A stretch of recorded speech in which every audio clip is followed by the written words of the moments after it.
and welcome to Your Coaching Journey, a podcast for doctors about coaching. Whether you're a coaching doctor, a doctor who is learning to coach, or a doctor who would like to build coaching into your professional life, then this is the podcast for you. Hello, I'm Tom Dillon, and I'm on my own again this week. Helen's still away, so I have another opportunity to get a little cheeky podcasting of my own. I get quite used to doing them on my own. I don't want to always do them on my own, but I do quite like it every now and then, just to get my say without being challenged. Now, I quite like the challenge, but sometimes it is just nice to do it on my own. So this week, I am going to be taking a bit of a deep dive into something that gets a lot of attention online in relation to coaching, and certainly in terms of social media. There's a lot of talk about something called the Reticular Activating System, and often it's just referred to as the RAS, which is part of the brain. Now, if you spend any time on social media, you've probably come across it. I've seen bold claims stating that your RAS filters 99% of reality, or that you can train your RAS so that you'll be able to manifest your dream life. So lots of those sorts of coaches that talk about manifestation, that law of attraction, bringing things into your life. Now, there is something to that, but it's nothing to do with the reticular activating system.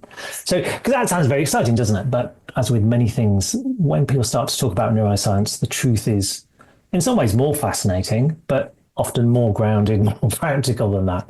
So I'm going to spend a little bit of time this morning just going through the reticular activating system and looking at what it actually does in practice in neuroscience terms, and then look at how it's often misrepresented by people that maybe just don't understand what it actually does. So I'm not really sure how we got to the point that it's certain magical qualities are attributed to it, but that seems to be where we've got to.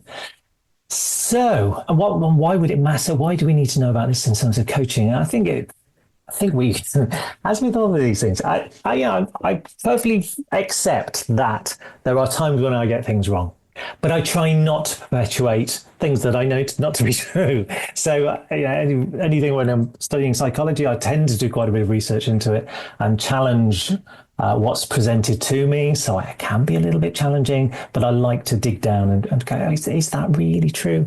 So this is one of those items that I've dug down a little bit into, and because it didn't make sense to me. So, and when I got to the bottom of it, it actually doesn't make sense. So you might have someone who said, well, I've set a goal and suddenly I started seeing it everywhere. And someone has told me that that's the reticular activating system in our brains, that if we do that, if we set our sights on something, that it will just magically happen. And that's quite often how it's described online, that the reticular activating system has some magical powers. So if we understand it fully, then we can talk about it with integrity and avoid sort of spreading those myths, and still harness some underlying psychological processes that are useful in terms of motivation, desired outcomes, working towards them, making things happen, but just not in a magical way.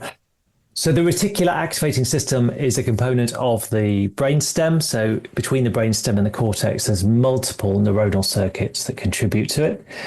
And they allow the brain to modulate between sleep rhythms and also to play a significant role in coordinating the sleep-wake cycle and wakefulness. So the groupings of neurons together that make up the RAS, they're ultimately responsible for attention, arousal, modulation of muscle tone, and the ability to focus.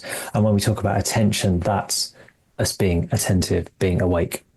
And I think the word attention is important because I think that's where people have gone astray, because it's responsible for attention, but in terms of that, describing attention as that being awake, being alert, able to focus, it's not you paying attention to something specific and that becoming more available to you.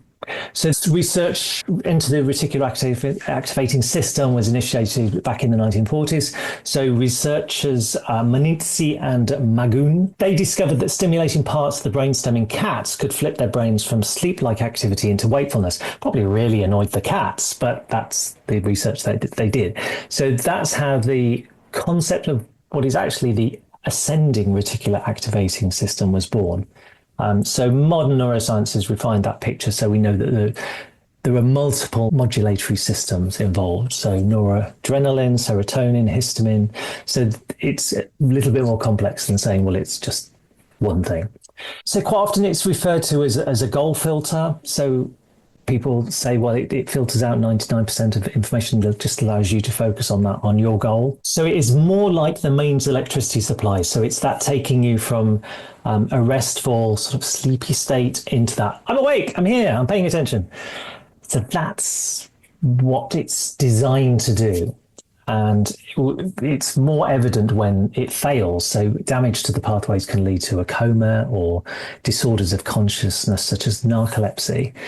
So when the RAS is firing, the brain is online and ready to attend.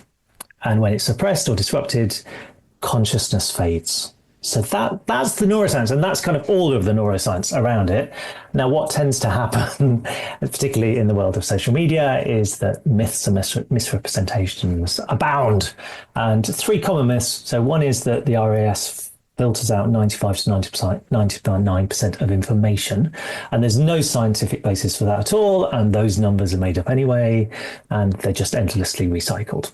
There's nothing to verify any of that, to validate any of that. So people say, well, the RAS is a goal filter. And this, again, confuses that general role of arousal with much more distributed processes of selective attention. And selective attention, well, I'll talk about that in a moment, but that obviously is possible, but we're doing something about that. That's not just the reticular activating system that's doing that.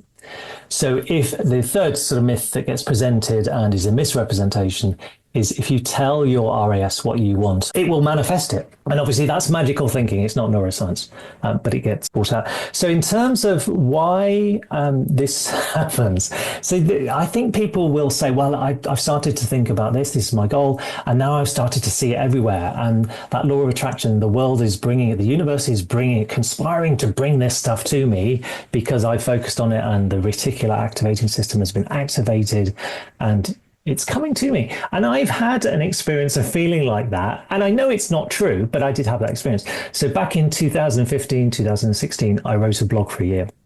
I called it 366 Days of Resilience. It was a leap year. And about 20 days in, I found myself staring at a blank page thinking, well, I've said all I've got to say about resilience. And I actually wrote that day 20, I wrote a blog about staring at a blank page and how me continuing to write about a blank page was being resilient in that moment, in not giving up. But I kind of recognized that I didn't have a lot more to say about resilience, but I had to keep looking because I committed to this 366 days. So I was actively researching, but things started to come up for me in a way that I hadn't expected. So I was away for a weekend in Liverpool and had a ride on the Mersey ferry, and there was a recorded audio guide to the ferry's history and it was talking about the character of Liverpudlians as being resilient. Aha! So there I was, it's coming to me, resilience. And then later that day I was walking towards the Albert Dock and crossing the road, and I let a taxi go past, and emblazoned on the side of the black cab was a poster advertising a movie called Southpaw. So it was a gritty boxing drama with Jake Gyllenhaal. And the legend on the poster read, "Resilience just got back up on its feet." And again, it was sort of like a magical, oh, look, resilience is coming to me. And the next morning, as I was gazing out of the window of the Maritime Museum, again in Albert Dock, I noticed a small boat with the name Resilient Liverpool painted on the side of it. Now, all of those things are just coincidences. They're there for everyone to notice. But I was primed to notice because I was studying resilience. So everywhere I went, I started to see resilience. It was there for everyone, but because I'm primed, I'm looking for it. It was more obvious to me. And the same happens when you buy a new car. So let's say you buy a new red Mini, you start to see red Minis everywhere. And not because they haven't been there before, they're not suddenly coming to you, they've always been there, but your focus is now on red Minis because that's important to you in your life.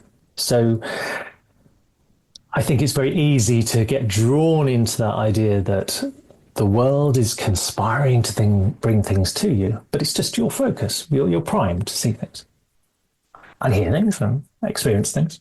But it's because of where your focus is. Now, that probably helps in terms of working towards a desired outcome. If we've got a goal, an objective, and we've done some visualization, then I think if our focus is there, then that's going to come more easily. But it's not magical. If we're focusing on it, if we're working towards something, then it's going to happen more easily if we are giving it our full attention.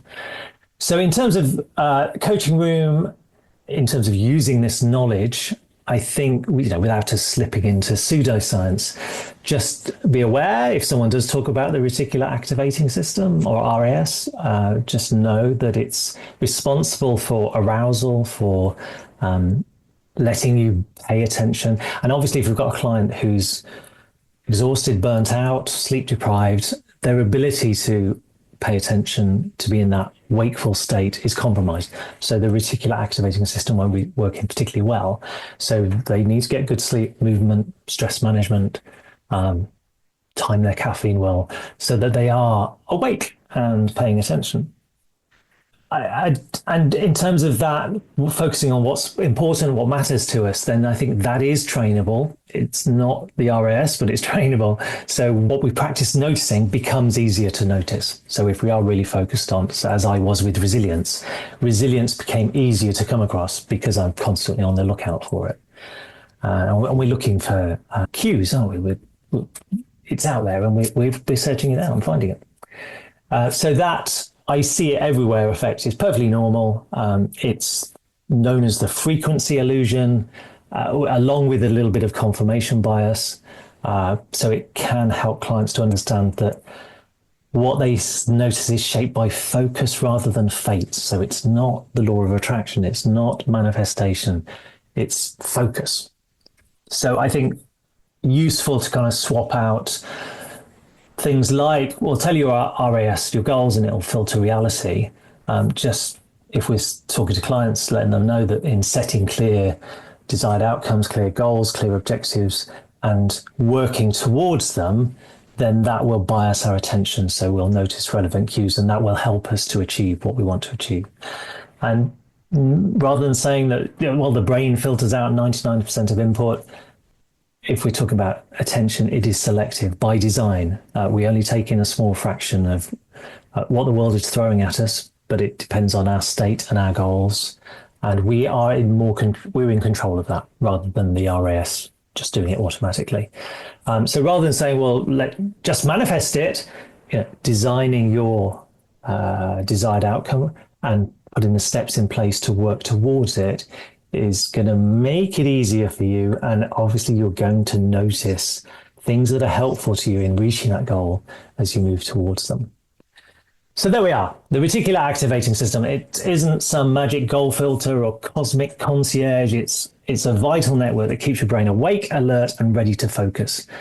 And so if we respect the science, we can hopefully help clients make practical changes that will seem magical to them if they've got what they want from life. That very practical way of doing it is magical in itself. We can talk to them around their sleep, their focus, what's going to help them to be attentive without falling into the trap of over-promising or misdescribing the brain. So that's my quick dip into the reticular activating system. And as I am I do like people to get things right, and I don't like hearing. I've heard several people recently talk about the reticular activating system on podcasts and webinars, and it just winds me up a little bit when they're getting it wrong. So hopefully that will allow any of you that weren't sure about what the reticular activating system is, to have some awareness of it and talk about it in a way that's helpful for you and for your clients. So thank you. I hope you've enjoyed that. Next time on the podcast, we will be interviewing Dr. Sarah Coop from the Wild Monday group, who are responsible for Rachel Morris's You're Not a Frog podcast. So she's going to be talking about boundaries she's going to have a conversation with Helen about boundaries, and boundaries is very much one of Helen's fields that she works with her clients on. So that's going to be a fascinating conversation. So hopefully you'll be able to join us next week. In the meantime, please subscribe to the podcast. Please give it a 5-star rating. Please tell your friends and family about it. We'd love for more people to be listening to our podcast. But that's all I have to say for now. So bye for now. See you next time. Thank you.